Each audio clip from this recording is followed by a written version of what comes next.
Hey everyone, it's Jack from WhatCulture.com here. I've had a lovely little break. I've been off for part of this week. I went to a festival, had a lovely old time, had some beers with the boys, sang some songs, had a campfire, lovely. Then I came back and saw that Raw had put on one of the worst segments of the year. Alexa Bliss and Bayley, what were they doing? And I thought, you know what? Sometimes when Raw has a bad week, SmackDown really pulls it out the bag like they've got something to prove. Now let's see if that holds true this week on SmackDown as we look at all the ups and those dastardly downs as well. Oh, I can't wait. Let's get right into it. Let's begin.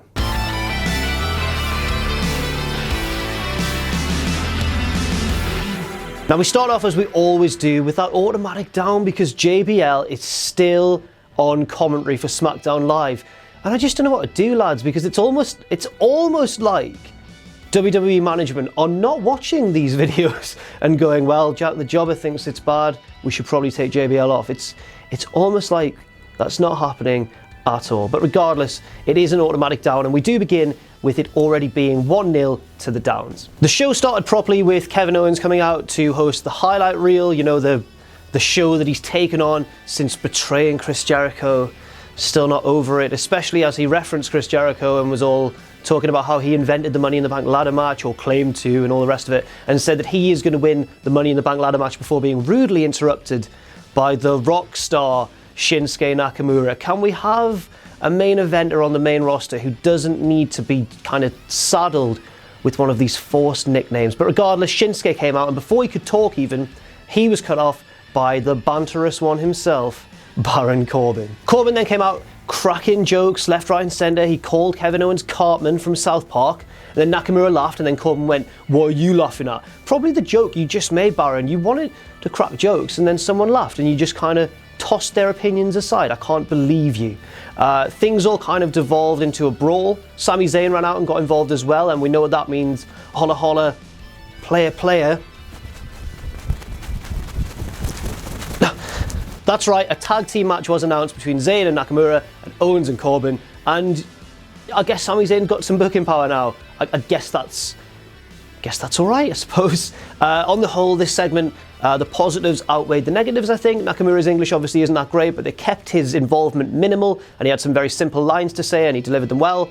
I'm going to give this an up. It's 1-1. That match began immediately, and it was a very, very exciting match. First of all, the heels had a bit of a disagreement. Corbin and Owens had a bit of a scuffle, and the faces took advantage. Shinsuke Nakamura blasting Kevin Owens with the Kinshasa and getting the pinfall over the US champion for the second week in a row. Very, very interesting booking indeed, and not something I've got a problem with. I like that they're making Nakamura look strong.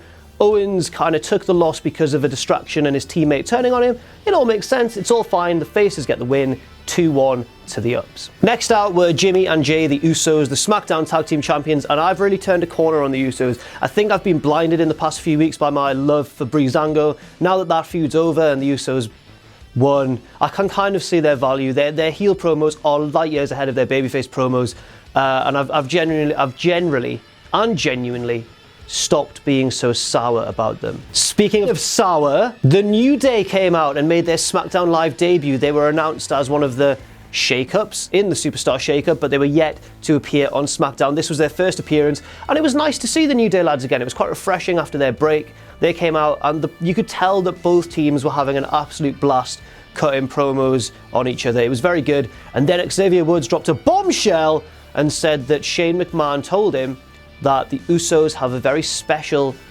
team to face for the belts at Money in the Bank. But who, and all the rest of it, who's it going to be? It's going to be, of course, the Hardy Boys, because last time that the New Day announced a special team, it was at WrestleMania, and the Hardy Boys came out. I can only assume that it's going to be the Usos versus the Hardys at Money in the Bank. It's going to be the New Day, of course. But this was a good segment, good promos, nice to see the New Day again. Usos doing really well.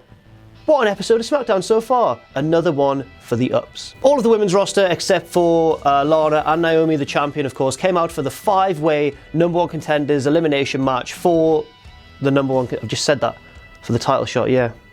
However, before the match could get underway properly, it just turned into a really wild, really entertaining brawl, featuring an announce table spot where Charlotte slammed Natalya through the announce table, and it looked brutal. It was actually a really good table spot. Then Shane McMahon came out and kind of pissed all over the seriousness of the situation by having a little bit of a boogie in the ring, a little bit of a dance. But then he made probably the biggest news to come out of the show.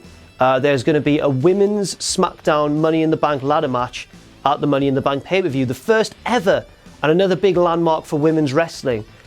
Who's going to win that? I think Becky, but who do you think? Let us know in the... This gets an up. Another great part of SmackDown. I had very minimal complaints about this episode on the whole. It's another up. Now it's time to talk about my boys, and the boys of many, the Fashion Police, Breezango, Fandango and Tyler Breeze. They had a very kind of gritty noir style segment. It was very funny, as per usual, backstage, where they found that their office had been trashed, and they were like, who is it? Who could possibly have done this? And they looked around and they found a bottle of cologne. It's the cologne. And then they beat the Colognes later on in what was a very silly match. But after the seriousness of the big brawl with all the women's division, I thought this comedy kind of offsetted nicely. The right team got the win, and Breezango have thankfully lost kind of little momentum since losing to the Usos and not winning the titles. So I can't complain about this either, as kind of stupid and hilarious as the match was. It actually did make sense as well. So I'm giving this an up to, what episode of SmackDown, guys? Okay, then Randy Orton came out, right, and cut a promo talking about how he's beaten the best this business has ever seen. He's beaten Foley, he's beaten all these legends, he's beaten The Undertaker. I understand Randy, I get it, I do get it.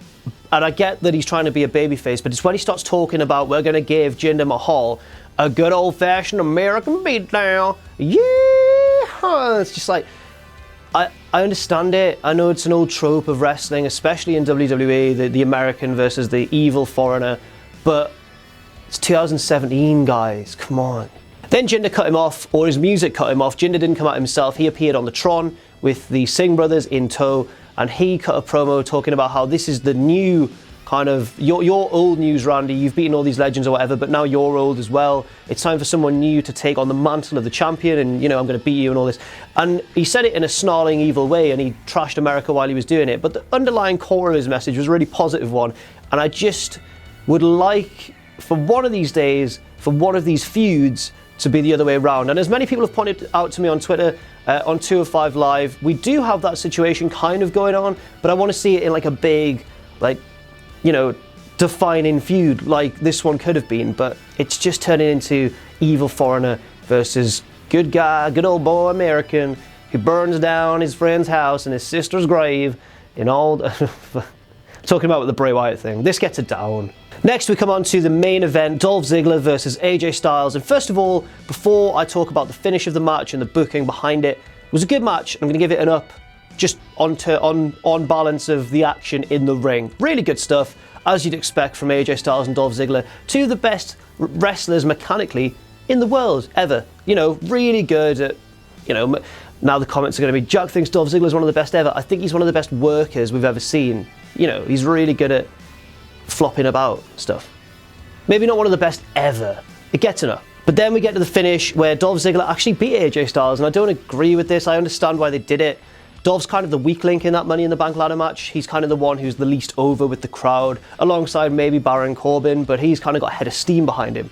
Whereas Ziggler's really lost momentum ever since his feud with The Miz ended and he turned heel. He's really not had a lot to go on. And he beat AJ Styles here kind of out of nowhere. Yes, he cheated to win, but I really kind of disagree with it. I think they should be making Styles look absolutely bulletproof. And I love Dolph Ziggler, but I can't agree. I just can't agree. It has to get it down, I'm afraid. But I understand why they did it. It's a hard one. Instead of putting Ziggler over Styles clean, what I would have done is probably have had a non-finish or have Styles win or something, and then in the Money in the Bank match itself, have something happen to Ziggler, or have Ziggler do something to someone, not to have him win the match, but maybe like he really destroys someone or someone really destroys him, and it leads to a new feud for Ziggler and gives him something else to get his teeth into, rather than have him beat AJ Styles, I guess. I am ending on a negative note, but on the whole, it was a very, very good episode of SmackDown Live. I really enjoyed it. The ups have comfortably won, as you can see. And yeah, I'm very impressed with SmackDown. Not so much with Raw. I've been Jack from WhatCulture.com. Thank you very much for watching SmackDown Ups and Downs this week. If we could all pray for King Ross, I haven't seen him for a while, but I have seen some disturbing footage of something that happened to him regarding a certain local hobo. Let us know what you thought of SmackDown in the comments below, and I'll see you soon.